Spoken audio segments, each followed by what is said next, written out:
All right, got North Dakota State this week. We'll go out to the Fargo Dome on Friday, take off here out of Youngstown, and been practicing all week with crowd noise. Obviously, it's a great place to play, great environment.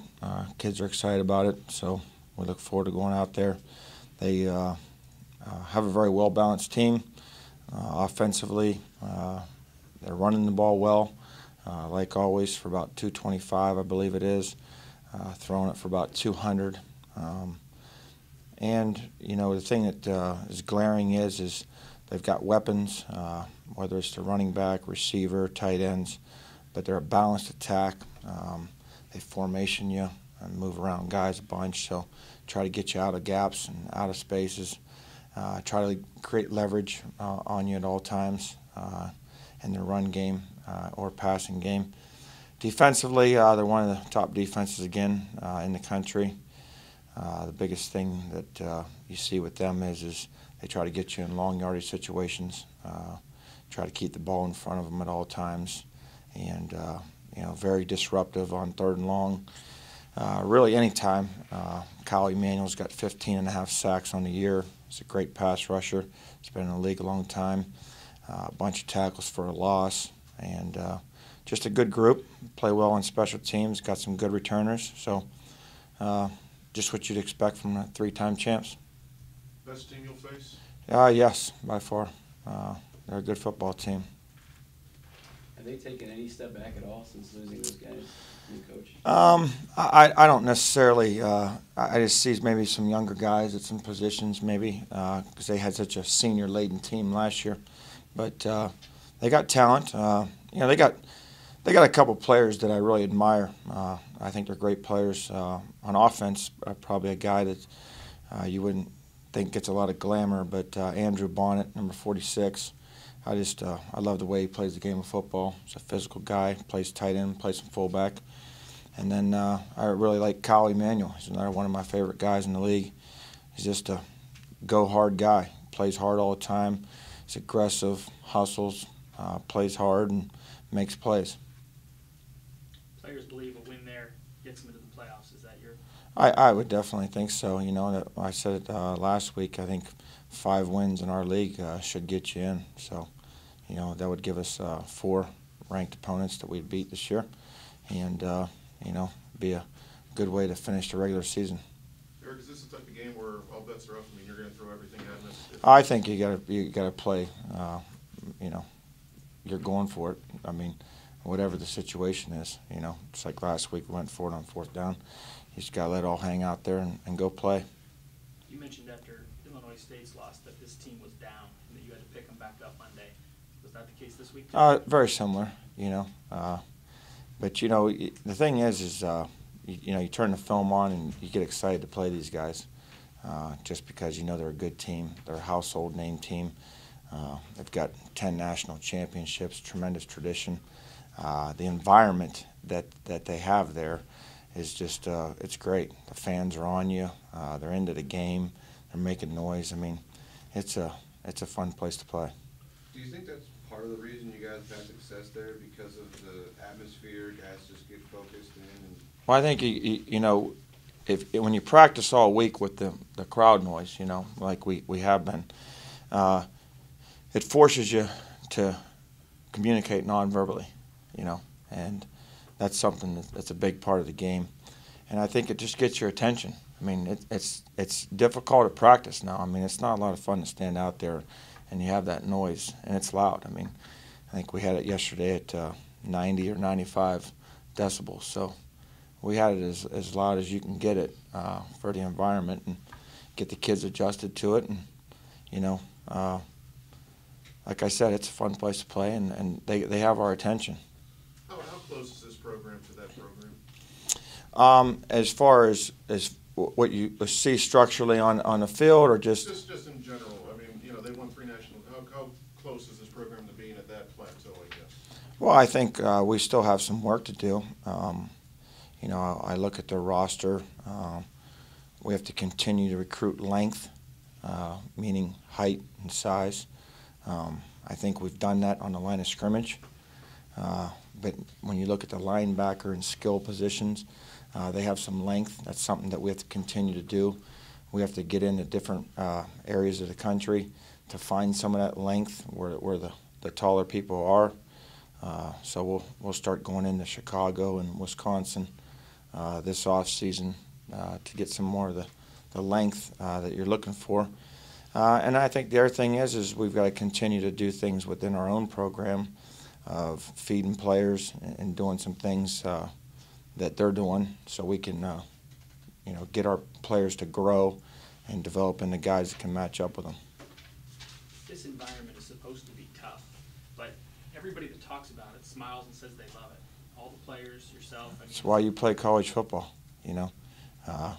There's no better feeling than being in an arena, whether you're home or away, when the fans are into the game. And when you're on the road, it's kind of like everybody's against you. So, and we've had some environments like that. South Dakota State's very similar. Packed house, everybody's excited into the game. And that's why you play college football. Is this maybe the ideal, if you're on the bubble, that maybe the ideal opponent to have in the week? Well, I mean, I don't know if there's any conference team that's an ideal opponent to have, but, it sets up well if we take care of business.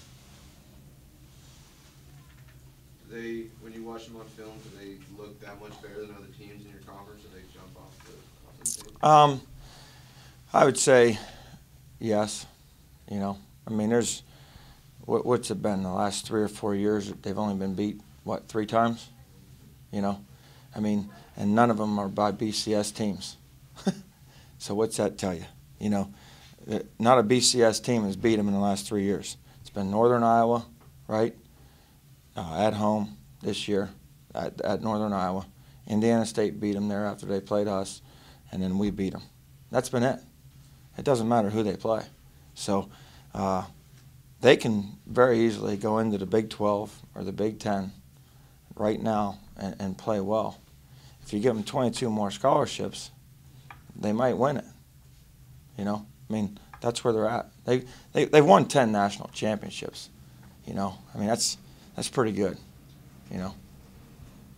Are there tools there that allow them to maintain that or resources maybe that aren't available here? I don't know. I don't know their financial structure, what they have. I'm not clued into that information.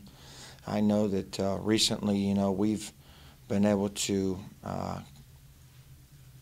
find ways to get players more meals here, but they're more of a local campus, a college town campus, so their players have access to 3 meals a day, with a card swipe.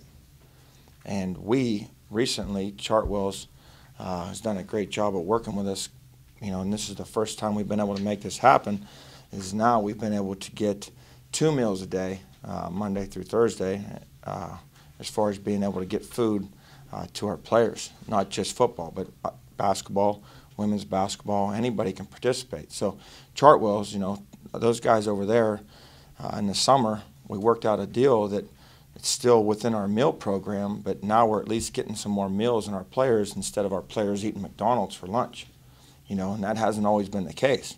So it goes back to the same old thing I say is if I feed you, Campbell, 3 times a day, and I only feed Dana once in 3 years, who's going to push who around? Well, it depends on how you're trained. You know what I mean? So my point is that's part of the equation too. Is now that we got Chartwell's on board here on campus, and Ron Strollo's been able to make that happen. Is now we can hopefully get to a point where we can do this year round, and get 2 meals a day in our guys. I think it's going to benefit all of our athletics. Eric, there's a possibility that 6 teams in this conference could have 5 wins if everything works out. Is this a 6-team bid for the postseason? Oh, I don't have any idea. Well, you said teams that have 5 wins. Yeah, I mean, well, and I think, you got to look at who has tiebreakers. If we finish with 5 wins, is Southern Illinois one of those teams you're talking about? Potentially, is South Dakota State. No, it comes down to Northern Iowa, Indiana State, South Dakota State, Youngstown State. And South Dakota State, well, we beat them in head-to-head. And So with the tiebreakers in head-to-head, everyone beat someone once. So that's what I'm saying. Yeah, I mean, I think that's one of those committee deals and how the commissioner decides to delegate who they're going to push for the spot.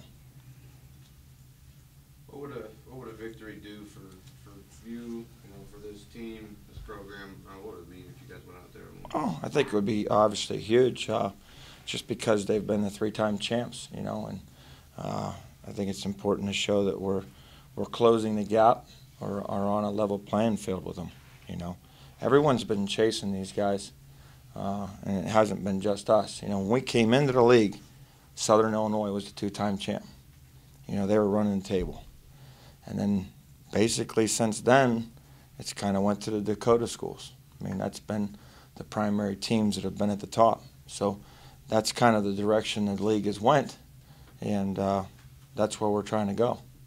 How do you prepare Hunter for the Fargo then? Obviously practice, crowd noise, keeping things simple. Talk to him about playing fast, and try to give him put him in as many good situations as he can. Play calling wise, we got to be selective about what we're asking him to do. And I believe in the kid. I mean, I talked to him on Sunday and Monday again, and he's a guy that's not fazed by anything. He's not.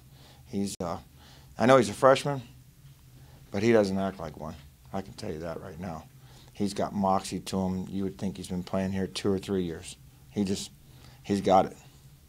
That being said, and not putting it on his shoulders, but in these last 2 games, with the exception of the last couple of minutes this past week, offense has struggled in the second half. Have you guys been able to kind of put it? Well, we scored 14 in the fourth quarter, right? That's what I said in the last couple of. But Well, it was the fourth quarter. It was the whole fourth quarter. I mean, we put together 2 drives, and I think that says a lot about a football team. I mean, last week we very easily could have shut down and quit playing. Our team has never quit once, whether it's South Dakota, Indiana State, and there's other factors in the Indiana State game that should never even been overtime. But we don't talk about those. We just talk about what we see. But when you really sit down and watch the film, that probably shouldn't have been called, and we're not even in overtime. But I have to live with that.